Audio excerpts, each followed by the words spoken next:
Perang Salib adalah salah satu pertempuran paling besar yang pernah terjadi dalam sejarah dunia. Perang Salib terjadi pada abad pertengahan dan melibatkan kekuatan Eropa melawan kekuatan Muslim. Gereja Katolik Roma menjadi pihak yang memprakarsai, mendukung dan mengarahkan terjadinya kampanye militer selama hampir 2 abad ini. Tujuan utama Perang Salib adalah untuk merebut Yerusalem dan Tanah Suci, sekarang Palestina, Israel, sebagian Lebanon dan Yordania, dari tangan umat Islam.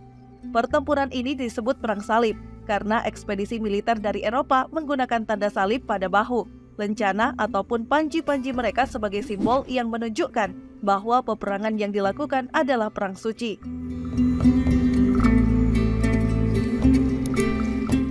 Perang Salib tidak selalu melibatkan Kristen versus Islam. Jadi pastikan Anda melihat hingga akhir video dari channel bersejarah ini agar tidak salah paham.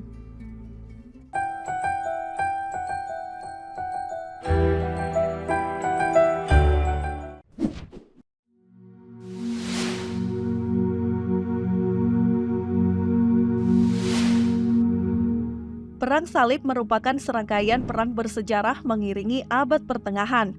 Perang antara kerajaan Kristen dan Islam itu memperebutkan tempat-tempat yang dianggap suci oleh kedua belah pihak agama dan berusaha mengamankan tempat-tempat ibadah kedua agama.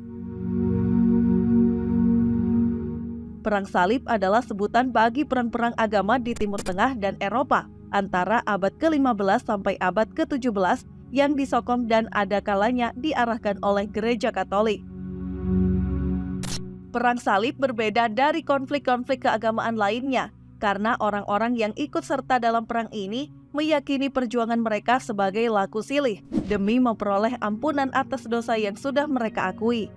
Perang Salib yang terkenal adalah perang-perang perebutan Tanah Suci melawan kaum Muslim di kawasan Timur Mediterania antara tahun 109 sampai tahun 127.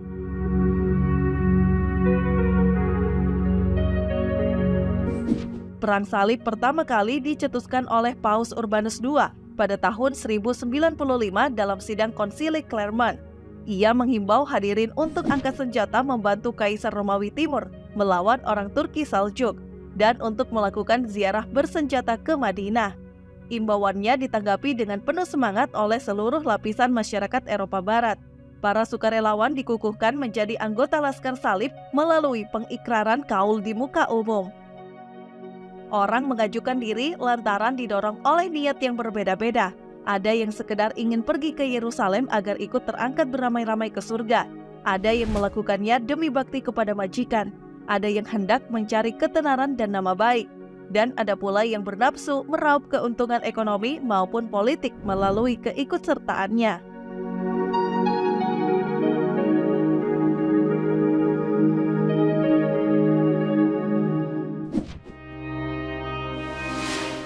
Perang Salib Pertama. Perang Salib Pertama merupakan yang pertama dari sejumlah perang salib yang berupaya untuk merebut Tanah Suci. Disahkan oleh Paus Urbanus II pada tahun 1095.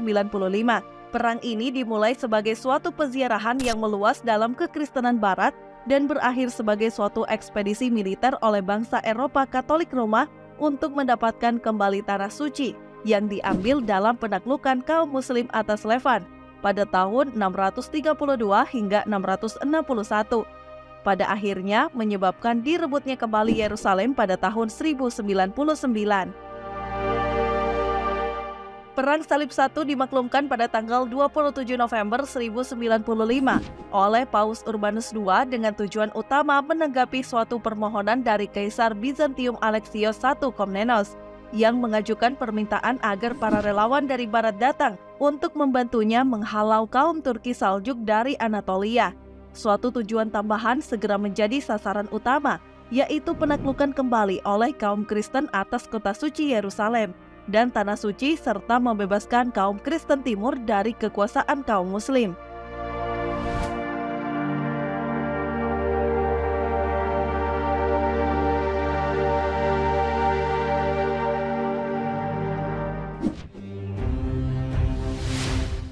Perang Salib Kedua.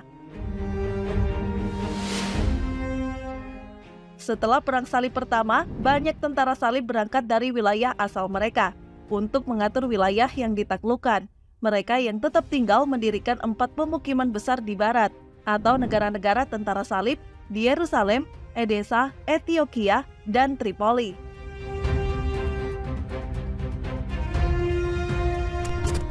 Perang Salib kedua adalah perang salib yang diteruskan dari Eropa.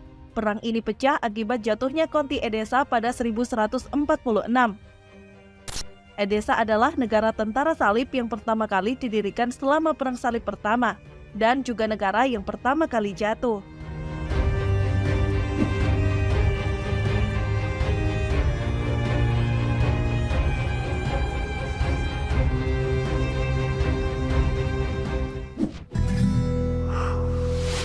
Perang Salib ketiga.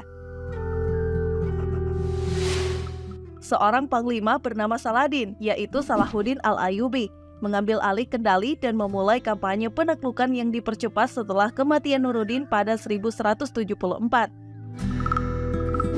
Setelah berbagai upaya oleh tentara salib Yerusalem untuk merebut Mesir, pada 1187, Saladin memulai kampanye besar melawan kerajaan tentara salib Yerusalem. Pasukan Saladin hampir menghancurkan tentara Kristen di pertempuran Hattin, mengambil kembali kota penting bersama dengan sejumlah besar wilayah. Perang Salib ketiga juga dikenal sebagai Perang Salib para Raja, merupakan suatu upaya para pemimpin Eropa untuk merebut kembali tanah suci dari Saladin.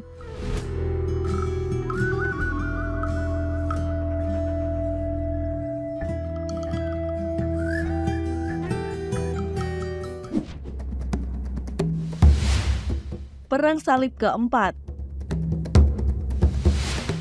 Perang Salib keempat bertujuan untuk ekspedisi bersenjata dari Eropa Barat menaklukkan Yerusalem yang dikuasai kaum Muslim dengan cara invasi melalui Mesir.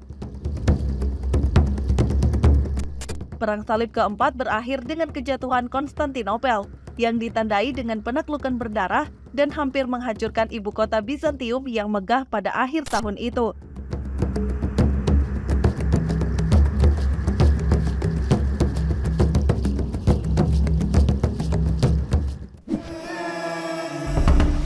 Perang Salib terakhir.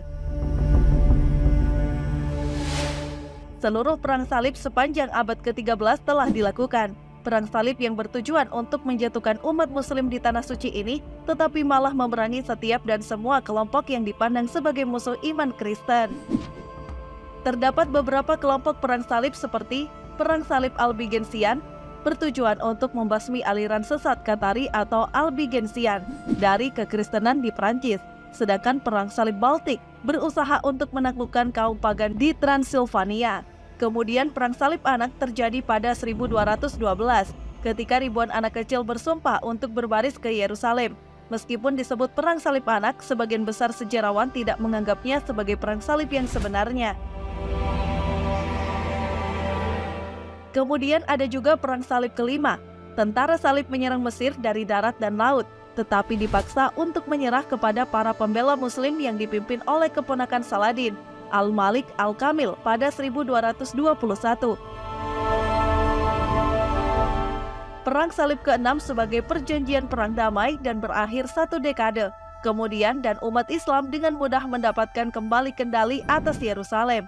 Perang Salib ke-7 ditandai dengan kekalahan Louis.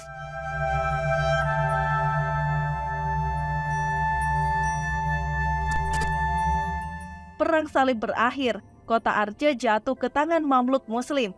Mamluk adalah suatu dinasti baru yang muncul pada saat tentara baru berjuang.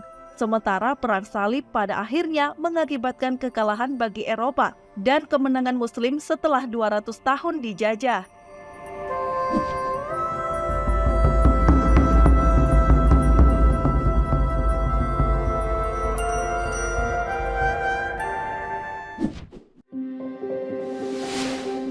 Perang Salib paling terkenal.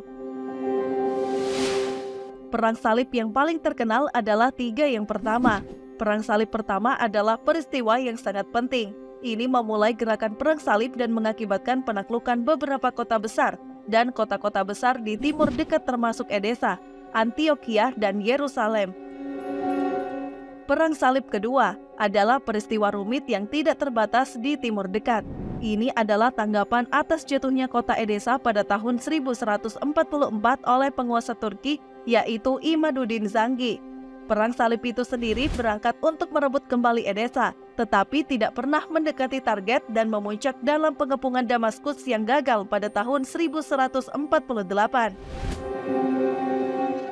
Perang Salib Ketiga diluncurkan setelah penaklukan kembali secara dramatis oleh Islam atas Yerusalem.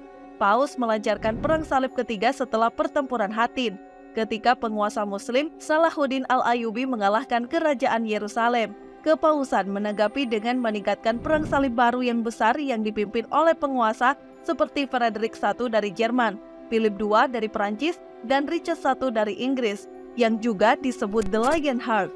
Pada akhir Perang Salib Ketiga ini, Yerusalem tetap di bawah kendali Salahuddin Al-Ayyubi, tetapi tentara salib berhasil merebut kembali beberapa kerajaan kota pesisir Yerusalem.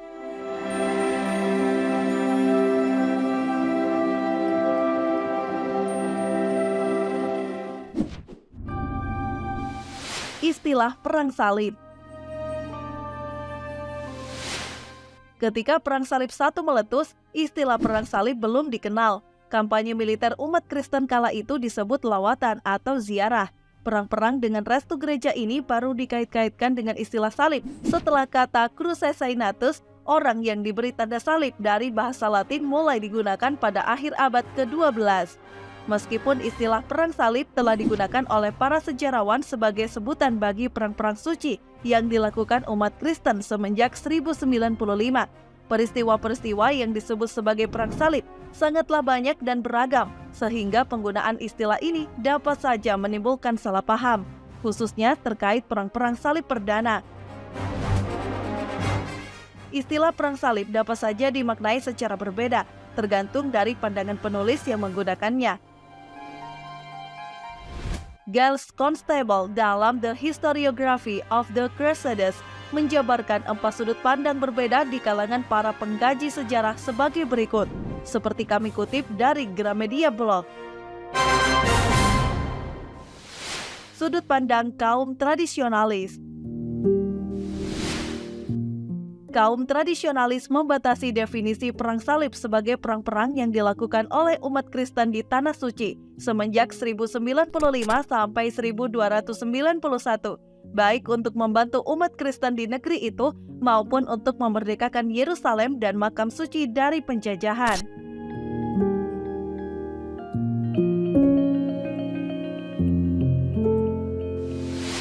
Sudut pandang kaum pluralis. Kaum pluralis menggunakan istilah Perang Salib sebagai sebutan bagi segala macam aksi militer yang direstui secara terbuka oleh Paus yang sedang menjabat. Pemaknaan ini mencerminkan pandangan Gereja Katolik Roma bahwasanya setiap perang yang direstui oleh Sri Paus dapat disebut secara sah sebagai Perang Salib, tanpa membeda-bedakan sebab, alasan, maupun tempatnya. Definisi yang luas ini mencakup pula aksi-aksi penyerangan terhadap kaum penyembah berhala dan ahli bidah seperti Perang Salib Albigensia, Perang Salib Utara, dan Perang Salib Husid. Definisi ini juga mencakup perang-perang demi keuntungan politik dan penguasaan wilayah.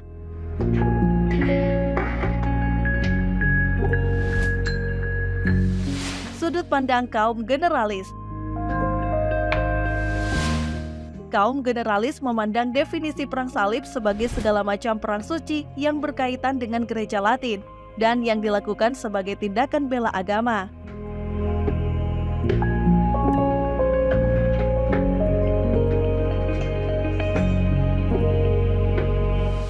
Sudut pandang kaum popularis. Kaum popularis membatasi definisi Perang Salib sebagai perang-perang yang bercirikan gerakan halayak ramai dengan alasan keagamaan, yakni hanya Perang Salib pertama dan mungkin pula Perang Salib rakyat.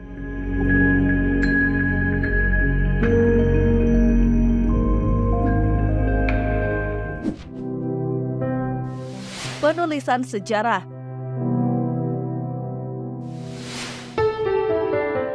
Dilansir dari Wikipedia, selama masa reformasi Protestan dan kontra-reformasi pada abad ke-16, para sejarawan memandang perang-perang salib melalui kacamata keyakinan religius mereka masing-masing.